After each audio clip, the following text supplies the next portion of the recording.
Hello, and welcome to the Swift Talk. I'm Kate, the Swiftie. And I am not so swift Sam. The Sam that is not so swift? Yeah. Yeah. Yeah. Okay.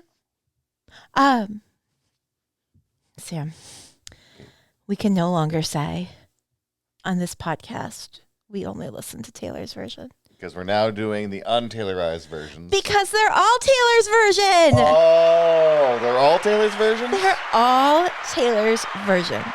She debuted Reputation and reputable debut at the same time? Better. Better? Better. Better. Better. What happened? She bought it. Everything. What was it all? I'm just gonna I think my words aren't enough. All the time I was close, reaching out for it, only for it to fall through. I almost stopped thinking it could ever happen after 20 years of having the carrot dangled and then yanked away. But that's all in the past. I really get to say these words. All of the music I've ever made now belongs to me. All of my music videos, all of the concert films, the album art and photography, the unreleased songs, the memories, the magic, the madness, every single era, my entire life's work. I literally still tear up. I'm so excited. I'm crying a little bit. It was such a big day for Swifties. It was Independence Day. So even the songs that were soundtrack songs that we've been listening to did not belong to her. Did not belong to her. But did they belong to Red Machine, or was it for let's say if it was a Warner Brothers movie, it was for Warner Brothers? I mean, there's a Disney. I mean, the Hannah Montana I think belongs to Disney. Yeah.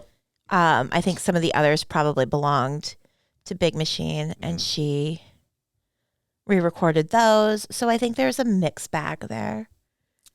Didn't they flip it to somebody else, though? So, well, I mean... And they weren't making money off it. To catch you up. Yeah, please do. Because, I mean, we talked about it a little bit last week as, this far-off theory if Taylor could buy it, and what would that mean? And then on Friday, I was like, oh, I'm trying to get out the door, and she's posting. And it was one of those moments where I'm used to, it being Taylor Nation's little, icon lit up. And I was like, wait a minute, that's the actual Taylor Swift one. So... years ago, Taylor decided to part ways with Big Machine Records. And that's how we got the Lover album, which is the first album Taylor owned. And when she was leaving, was like, I want to own my masters. And they said, yeah, sounds reasonable. For every album you give us that's new, you will be able to get one of your old albums back. And so 6 albums, she'd still be on the hook with them for 6 albums. There'd been a lot of creative issues. Just the relationship had really kind of fallen apart by that point. And so Taylor had to leave her masters behind, and she moved to Universal. Then they were like, well, we've got Taylor Swift's life work. We could sell this. You sell people's masters all the time. Prince, the Beatles, Justin Bieber just sold his for, I think, around what Taylor's were going for. So they sold him to Scooter Braun, Justin Bieber's manager, Kanye's former manager, Scooter, the Antichrist, Braun. And so, Taylor came out and she was like, I'm so upset. You sold them to the last person I would ever want to have control over my work. And for her, these songs are diaries. They chronicleize her life and her heartbreaks and her triumphs and her failures and everything in between. And so Kelly Clarkson goes, just re-record them. Put your own artwork on it. Call it whatever. Done. And that's where the Taylor's versions came to play. And then Scooter sold them to Shamrock Holdings. Shamrock Holding has probably realized that this is not worth the investment for them. They're probably never going to make their money back. And worked with Taylor to sell her back her masters. Do you want to guess what she paid for it? So that's what I was going to ask, because last time we talked about this, it was an outrageous millions. Mm-hmm. So I'm just going to give you a little bit of information so you can make an informed guess. They sold it for $360 million to Scooter and Shamrock and all of that. Scooter sold it to Shamrock for about 360. Let's say about 360. They sold it at cost. Yeah. They did. Yeah. They did. Yeah, let's not. If there's recouping the cost is one thing. But Let's sell it back at cost and then just call it a wash and use that money to go back and invest in something else that's not Taylor Swift related. so there's a lot of controversy around this again, which is really fascinating to me. And so as a non-Swiftie, get your takes on this. So there are people who Miley Cyrus released her first album in a while, a couple years, on Friday when the news of Taylor's masters being returned. Taylor's album shot up. Miley got blocked from hitting tops of the charts. The Miley fans are mad at Taylor. I would like to add into that Morgan Wallen still charted above Miley. So if it wasn't Taylor, it was going to be Morgan. So Morgan fans can be annoyed. I don't think Miley fans can be annoyed. But like just for like her Spotify numbers that we've gotten, roughly, like we didn't get actual like hard numbers, but we got percentages. Each stream of the original albums doubled in number of streams that day. Doubled. But what shocked me was it was Speak Now that had the biggest growth and went up 430% over the week before. Followed by Debut with 220%. Reputation, 175%. Fearless, 160%. Red, 158%. In 1989, 110.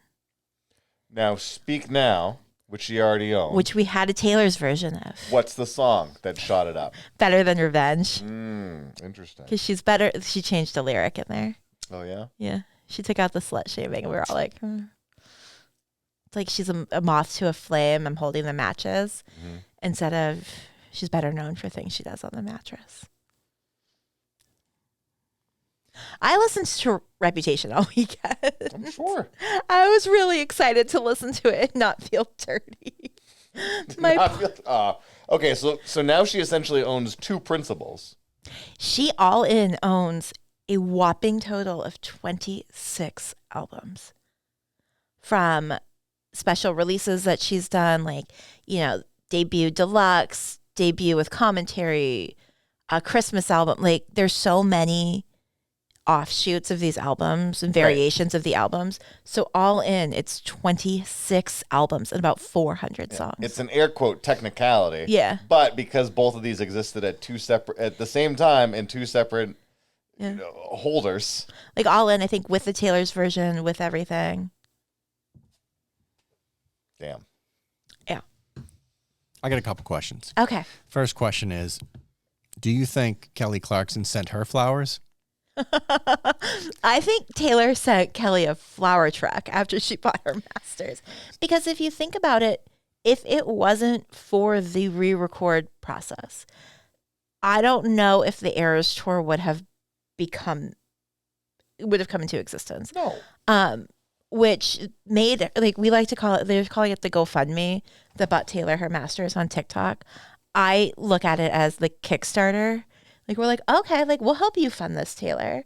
We'll go to your concert. We'll buy your merch. We'll buy your Taylor's versions. We'll buy your cardigans. Like, I'll buy whatever. Like, you send me the link. I'll hit buy now. And, there are millions of me who did the same thing. So she was able to have that kind of money and liquidity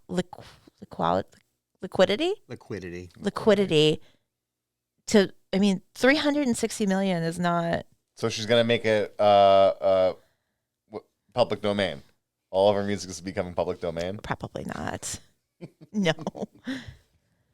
But it's all flipping nuts. Miley coming out with an album wasn't on my radar. It wasn't on mine either. I had no idea. Like, I had seen some Miley press, but it didn't ever trigger, oh, Miley's got an album out. Mm-hmm. But now I'm like, oh. It's nuts that now, Taylor can only do it the once. You can only re-own all your masters once unless something terrible happens and we're back in here again for an awful reboot.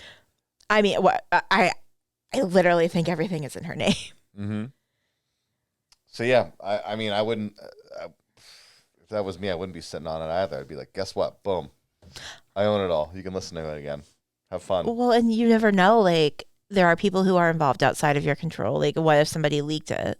Like, people were already talking about the Masters. We talked in depth about it last week. Mm-hmm. So, like, it was already kind of out there. And for her not to be the first one to get to say it would be not as great. Yeah. And that story that she wrote, it continued about like Reputation, where she didn't even start recording that because it was too perfect of an album. But she does have vault tracks if anyone's really interested, maybe later on. Mm-hmm. Well, that was a fascinating part of this. So she goes, and now you're all wondering about Reputation, Taylor's version. And remember, we had been clowning pretty hard.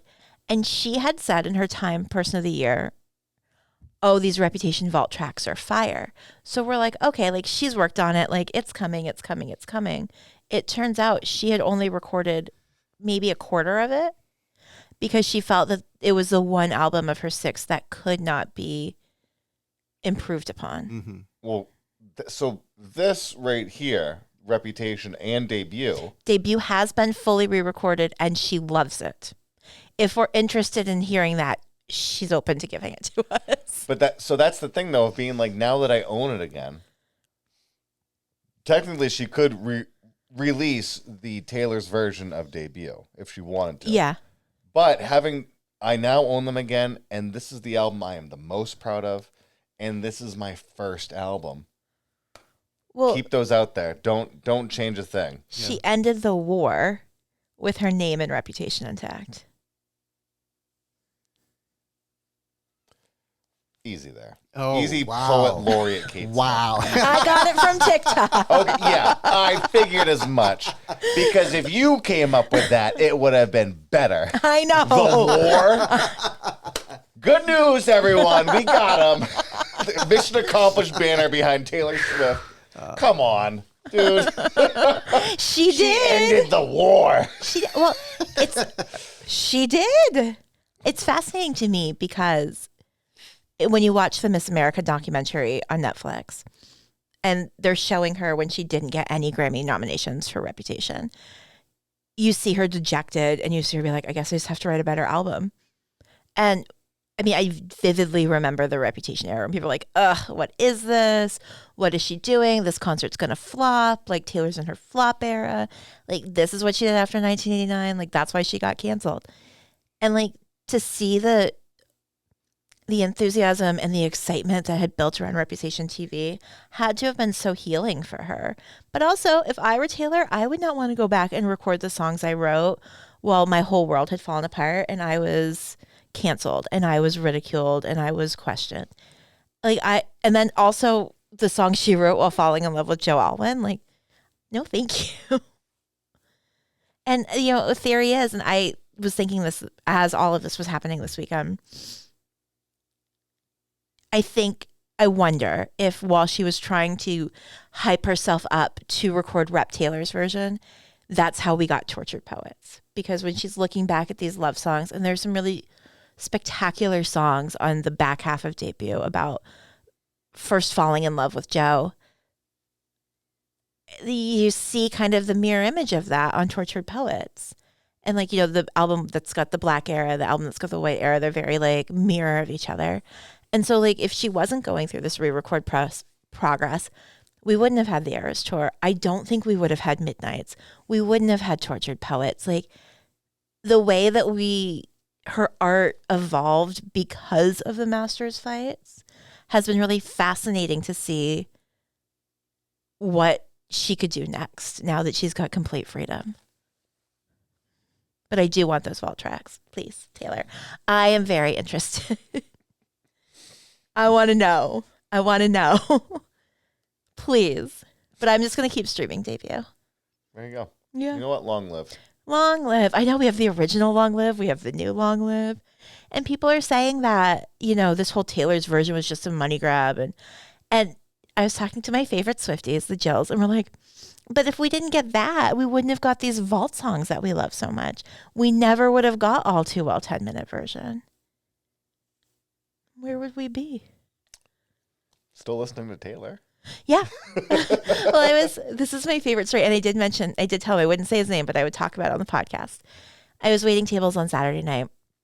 And this man, I think he's 75, was there. And somehow we were joking, and I was like, oh, like we're best friends. We'll be talking Taylor Swift in no time. And he goes, I'm a soft Swiftie. And I was like, oh, do tell. And he was like her business side, which is usually what the older generation tell me, businessmen. I was like, yep, you know, the Masters. He's like, yep, I was reading about that. I still don't get it. But he goes, but I have a favorite Taylor Swift song.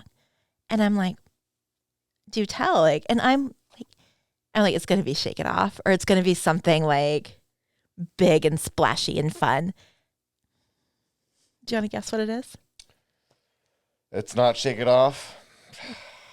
It's probably vigilante shit. All too well 10-minute version. Wow. He listens to it 2 to 3 times a day. Okay, I mean, like if I grew up and I was neighbors with Joni Mitchell, yeah, I'd be listening to All Too 10 too. We were talking about it, and we were getting into theories about like who people in the song were, and his daughter, her partner, and his wife tuned in like halfway through this conversation, and they were like, what are they talking about? And he goes, she gets All Too 10. And I looked at him, he's like, I listened to All Too Well. And I was like, oh, like the 10-minute version? And this man looked at me, and I'm assuming it must be what it feels like to be you, Sam. Like I had 4 heads. And he goes, is there any other? Kate, we all have 4 heads right above our eyes. Yeah, I just like died. I was like, this is my favorite interaction. Of course, young lady. I only listen to Taylor's version. It was everything. It was just perfect. Absolutely perfect. Good for you. Yeah, Good I just for loved you. him. So now he can tell his friends in pickleball. He made the podcast. Oh, Jesus. Are we doing a song this week, Kate? We are. You don't want to keep talking about the Masters?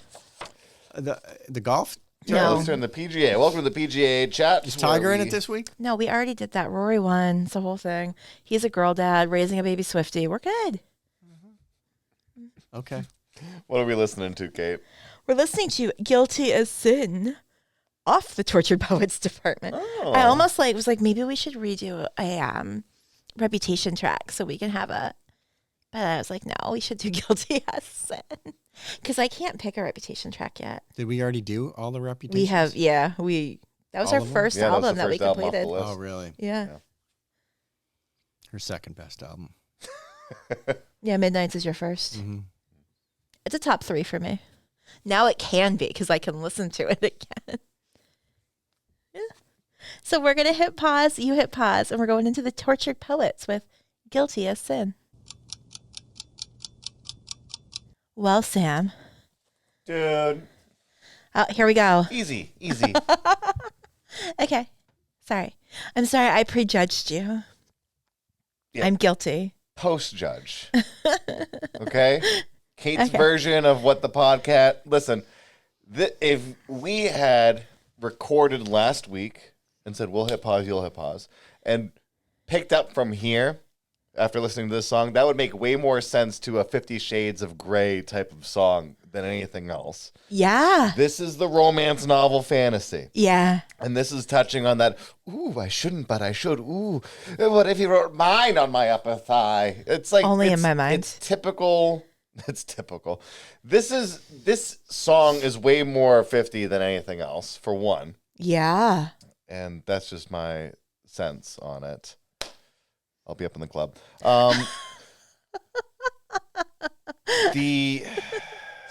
Is this about the douche McFlute guy, or is this about Travis? Maddie Healy? Yeah. Yeah, we're assuming it's Maddie Healy. Gross.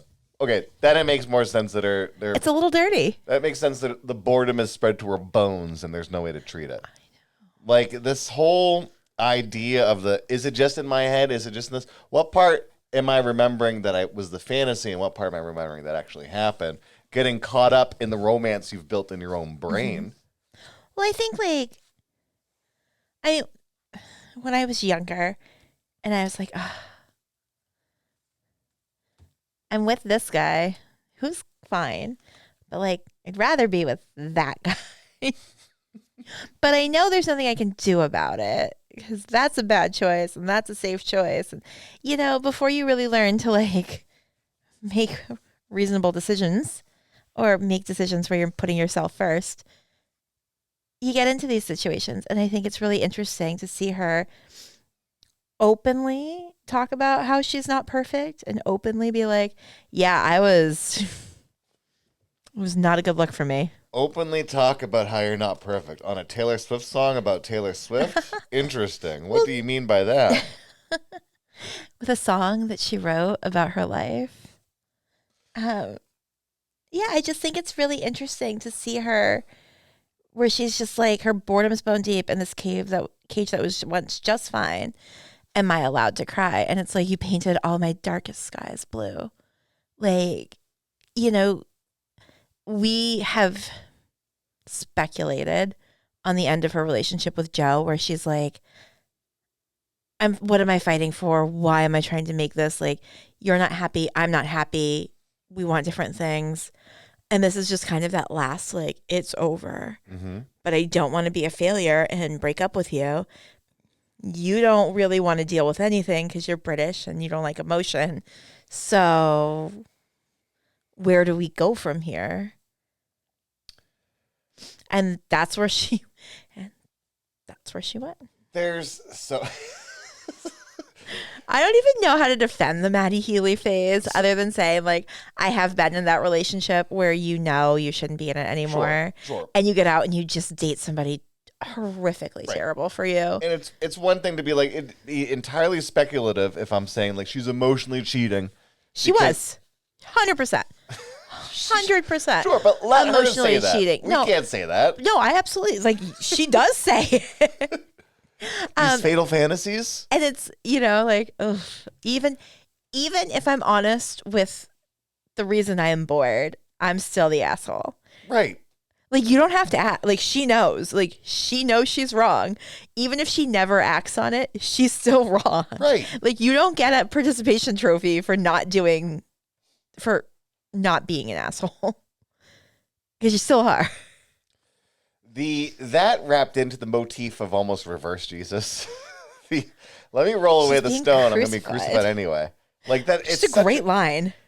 It's definitely a line. I don't know if it's a great line or not, just because of everything else that's in this song.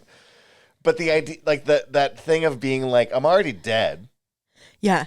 Let me get out of this tomb because they're going to kill me anyway. Well, it's like this weird. Let's think about this. So she breaks up with Joe Alwyn. Yep. She doesn't know. Are we going to be like, ugh, couldn't keep another man, Taylor? Like, okay, Taylor, what's wrong with you, Taylor? And then, Taylor, you left Mr. Perfect for this guy? Maddie Healy, this guy, who is a walking, like, hallway of red flags. Like, what are you doing? Which could have happened and did happen to some extent. I think a lot of us were like, go, you know what? You do what you need to do. You work through this, Taylor. But I do kind of love the idea that you think that she would think, oh, my fans will probably turn on me for this. do. I'm sorry. You think that you would all look at Mother and say, no, Mother, you can't do this. The loudest ones, no.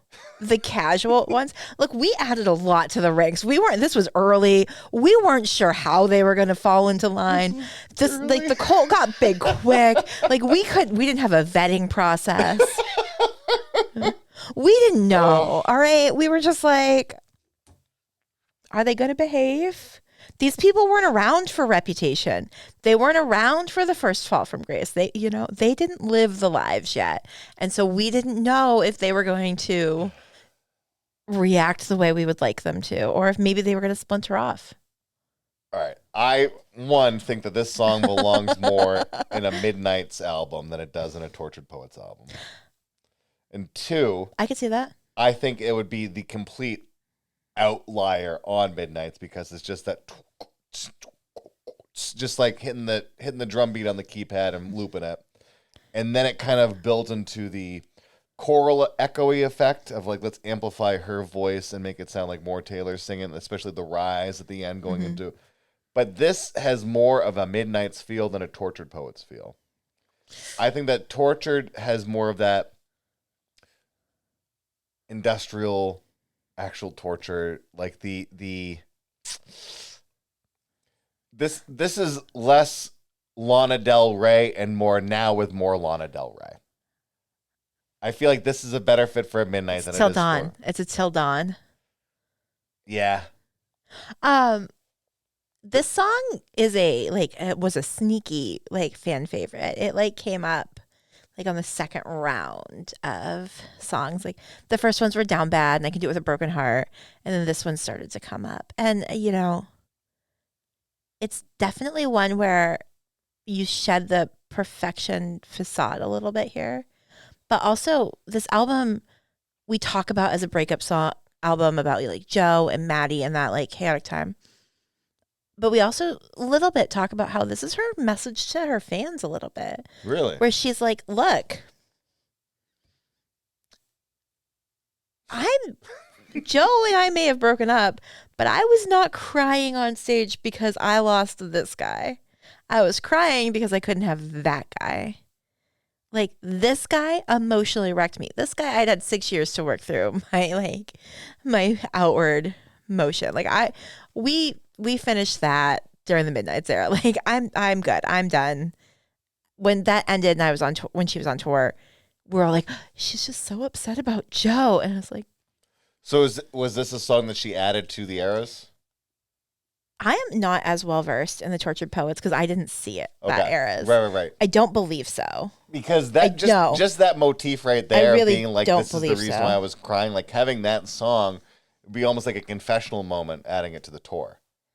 But on the other side of that, this song, the outro from her song Carolina, which she wrote for Where the Crawdad Sings, has this song in it.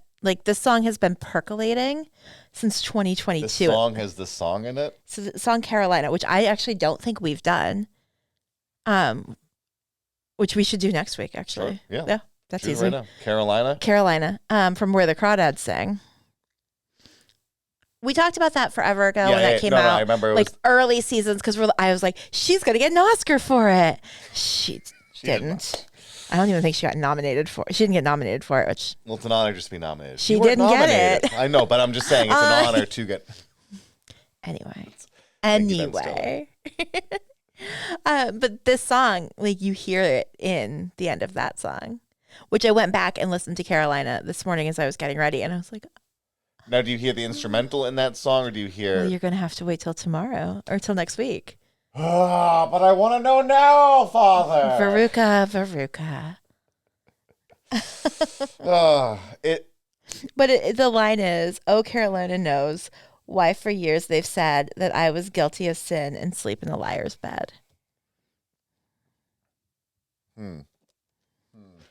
And I do believe that Taylor's probably got notebooks or notes apps or post-it notes all around her in every car, house, bag. We've talked about this before. She's E.E. Cummings. She's literally just like a little snippet here comes from over here, and she's Charlie Day with the string theory behind her of how everything's connected. Where's Pepe Sylvia?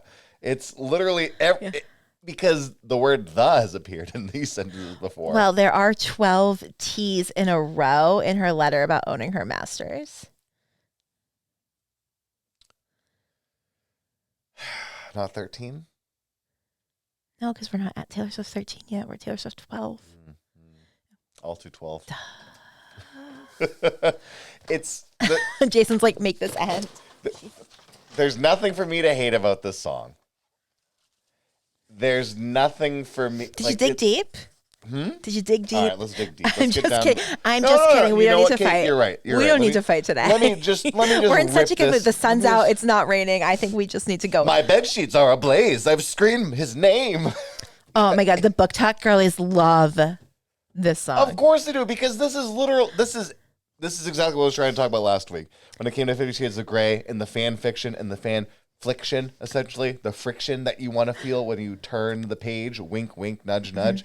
All of that is in this, and it's not the op-ed. It's literally just the inflection of if you were the reader and you're in that steamy book. Yeah, this is. Let me unbutton got this collar real quick. 4 chili peppers, maybe 3. It's light spice. Yeah, no John Frusciante, but it's got everybody. It's definitely quart of thorns and roses. What? Quarts. Quart of okay. Yeah. Okay. The Actar. This is, it's not HBO. This is Cinemax type of vibe. Speaking of like Skinamax. That was gonna. It's funny now. We're at that point in like chick lit where you're getting books Taylor Swift style, like Abby Jimenez, and like there's a couple of them that write books and the titles are like Taylor Swift lyric songs, and like you get a lot of like Taylor influence in these books. And I along with millions others are like, buy now. So do you think that the most obvious pivot that she's going to be doing right now is writing romance novels? We don't have room on the counter for that. Welcome to the Taylor Book Club. Welcome to Swift Reads, where we talk about all the latest Taylor Easter eggs in each of these books. For one, did you know if you flip the pages very fast, it sings a song to you? Like, that's literally, if she does that All pivot, I heard from that is you and I are starting a book club. if she does that pivot, it's going to be the easiest. I don't have to go on tour. I'll do like a book junket. And when I'm on the book junket, maybe I'll do a couple pop-up concerts and pop-up. She's going to build her life where she's got the Nantucket home. I'm here for 3 months and I'm writing this, and then I'm pop, pop, pop. She has the Rhode Island home. She doesn't need a Nantucket home. Rhode Island. It's either Rhode North Island. Let's discuss. She's building her cottage core out of being, and like, I have my all the Easter eggs are there. She's got the typewriter, the cottage, all this stuff of being like, I've lived this whirlwind of a life and now I just write about it and I So somebody called us a Taylor Nation plant. Did I tell you this yet? I don't think I told you in the car. So I got this like weird like message, and they're like, "You guys are just Taylor Swift plants. Like you soften the ground." And I was like, "We would have more followers and way more impact if we were getting fed information by Taylor Nation." But because like every so often we'll talk about something and then it pops up like the re-records, and so if she does announce that she's now writing romance books, Sam, look, as a former gardener, you agitate the earth before you irrigate it. So if we're agitating you, guess what? You're about to get watered. Boom. Also, I wear my gloves when I fertilize. So I don't need to do anything when it comes to Taylor Nation about spreading seeds of information or misinformation. My hands are clean. I am not so swift. All right? The bull caca. And on that note, cue the and music. on that note. So what do you think, Sam? It's a song. It's not a terrible song. It's I feel like, again, like I've hit all the little jokes I need to hit on it, but it does feel more like a midnight track than anything else. Yeah. Which I feel like It could have been. it could have been. A vault, 3 a.m. Yeah. It Yeah. could have just been one where she's like, I really like it. I don't have a place for it here. Let's put it here. This is a 5:30 a.m. coffee. It's 9 a.m. Day after Christmas. Oh. Anyway, so I guess we'll do Carolina next week. Sure. And that's from Where the Crawdads. Where the Crawdads, since it was like, Taylor. Soundtrack. Taylor. Soundtrack. It's like the little like back and forth we've been doing. Carolina. All right. Yeah. The non-nominated. Peppers. Now I get it. Oh, that wasn't what it was? All right. It was something different. All right. It's spice level. Yeah. And this is going to be the Reaper of my life. Yeah.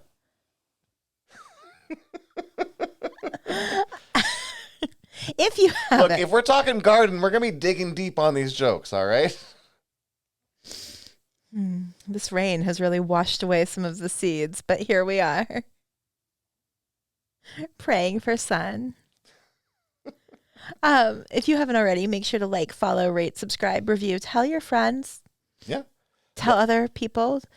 Talk to random strangers about their favorite Taylor Swift songs. Let Kate know why she's in season. Let me know why I'm in the weeds. Rose between two thorns. Oh, And let us know if there are other metaphors you would like to see us continuing to tend.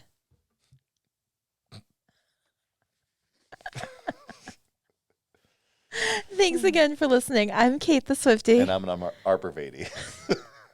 And I'm your urban arborist, not so Swift Sam. We'll see you here next week on the Swift Talk with Carolina from where Carolina. the crawdads sing. Reaper. I get it. I get it. Now you get it? Carolina Reaper? Yeah. Peppers? Yeah. Okay. Well. What's the Scoville rating on this sick burn that we're about to lay down? Thanks again for listening. See you next week.